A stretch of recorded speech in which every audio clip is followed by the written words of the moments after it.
महाराज कृष्णदेव हर साल ठंड के मौसम में नगर के बाहर डेरा डाला करते थे। इस दौरान महाराज और उनके कुछ दरबारी व सैनिक उनके साथ तंबू लगाकर रहते थे। राज्य के सभी कामकाज को छोड़कर उन दिनों गीत संगीत की महफिलें सजती और कभी किस्से कहानियों के दौर चला करते थे। ऐसी ही एक सुहानी शाम में महाराज के मन में शिकार पर जाने का विचार आया। महाराज ने दरबारियों से कहकर शिकार की तैयारियां शुरू करवाईं। इसके बाद अगली ही सुबह महाराज अन्य दरबारियों व कुछ सैनिकों के साथ शिकार के लिए निकलने लगे। तेनालीराम महाराज के प्रिय थे, उन्होंने उनसे भी शिकार पर साथ चलने को कहा। महाराज की बात सुनकर एक दरबारी कहने लगा, रहने दीजिए महाराज, तेनालीराम की उम्र हो चली है और अब वह शिकार पर जाएंगे तो जल्दी ही थक जाएंगे। दरबारी की बात सुनकर सभी हंसने लगे, लेकिन तेनालीराम ने कुछ नहीं बोले। इतने में महाराज ने तेनालीराम से कहा कि वह दरबारियों की बातों पर ध्यान न दे और उनके साथ शिकार पर चले। महाराज के कहने पर तेनालीराम भी एक घोड़े पर सवार होकर काफिले के साथ चल पड़े। कुछ समय बाद महाराज का काफिला जंगल के बीच पहुंच गया। शिकार के लिए नजरें दौड़ाते हुए महाराज को पास ही एक हिरण दिखाई दिया। हिरण पर निशाना साधने के लिए जैसे ही राजा ने तीर कमान पर चढ़ाया, हिरण वहां से भागने लगा और महाराज अपने घोड़े पर उसका पीछा करने लगे। महाराज को हिरण के पीछे जाते देख अन्य दरबारियों के साथ तेनालीराम भी महाराज का पीछा करने लगे। जैसे ही महाराज ने हिरण पर निशाना साधा, वो एक घनी झाड़ियों में जाने लगा। महाराज निशाना लगाने के लिए हिरण के पीछे झाड़ियों में जाने लगे। तभी तेनालीराम ने पीछे से महाराज को रुकने के लिए आवाज दी। तेनालीराम की आवाज से महाराज का ध्यान भंग हो गया और उनका निशाना चूक गया। हिरण के झाड़ियों में जाते ही महाराज ने पलटकर गुस्से से तेनालीराम को देखा। महाराज ने तेनालीराम को डांटते हुए पूछा कि आखिर उसने उन्हें झाड़ियों में जाने क्यों नहीं दिया। नाराज होते हुए राजा कृष्णदेव ने कहा कि उसके चलते हिरण का शिकार नहीं हो पाया। महाराज की डांट सुनने पर भी तेनालीराम चुप्पी साधे रहे। महाराज के चुप होने पर तेनालीराम ने एक सैनिक को पेड़ पर चढ़कर झाड़ियों के उस पार देखने को कहा। तेनालीराम के कहने पर सैनिक ने देखा कि वह हिरण जिसका महाराज पीछा कर रहे थे, वो कंटीली झाड़ियों में फंसा हुआ है और बुरी तरह से लहूलुहान है। को काफी देर तक प्रयास करने के बाद भी वह हिरण उन कंटीली झाड़ियों से निकल पाया और लड़खड़ाते हुए जंगल की ओर भाग गया।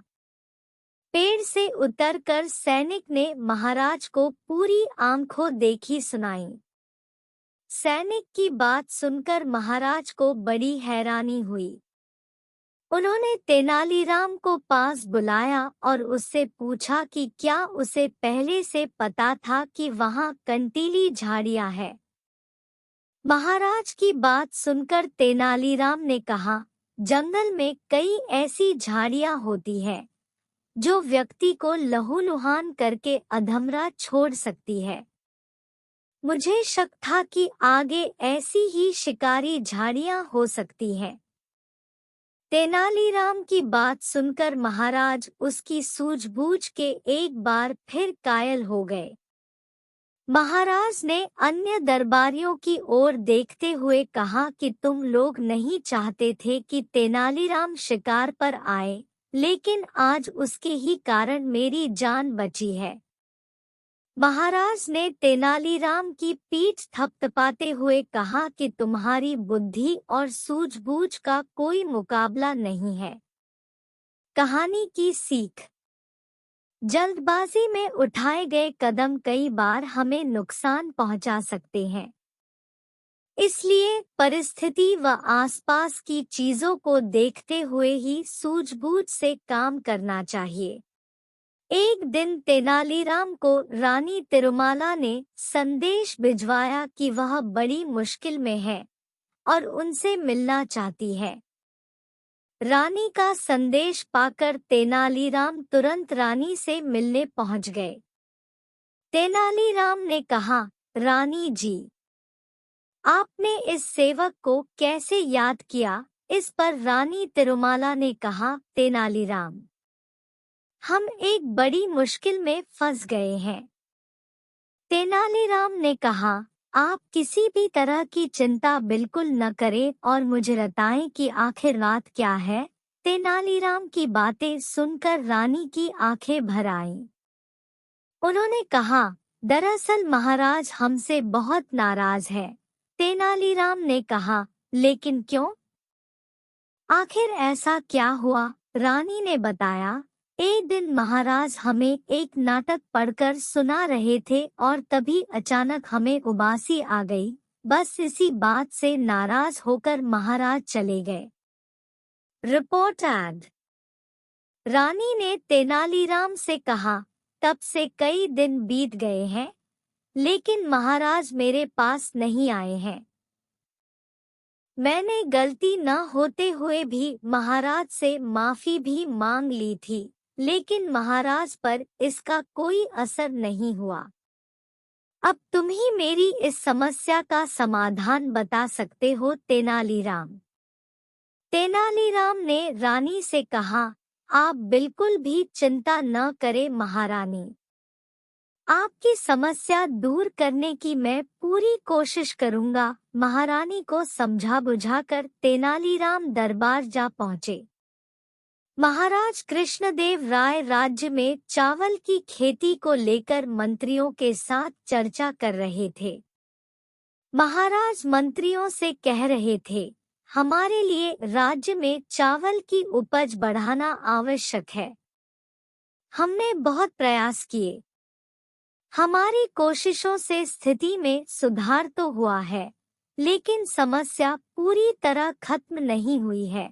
तभी अचानक तेनालीराम ने चावल के बीजों में से एक एक बीज उठाकर कहा, महाराज अगर इस किस्म का बीज बोया जाए तो इस साल उपज कई गुना बढ़ सकती है। महाराज ने पूछा, क्या ये बीज इसी खाद के जरिए उपजाया जा सकता है? इस पर तेनालीराम ने कहा, हाँ महाराज, इस बीज को बोने के लिए और कुछ करने की जरूरत नहीं है।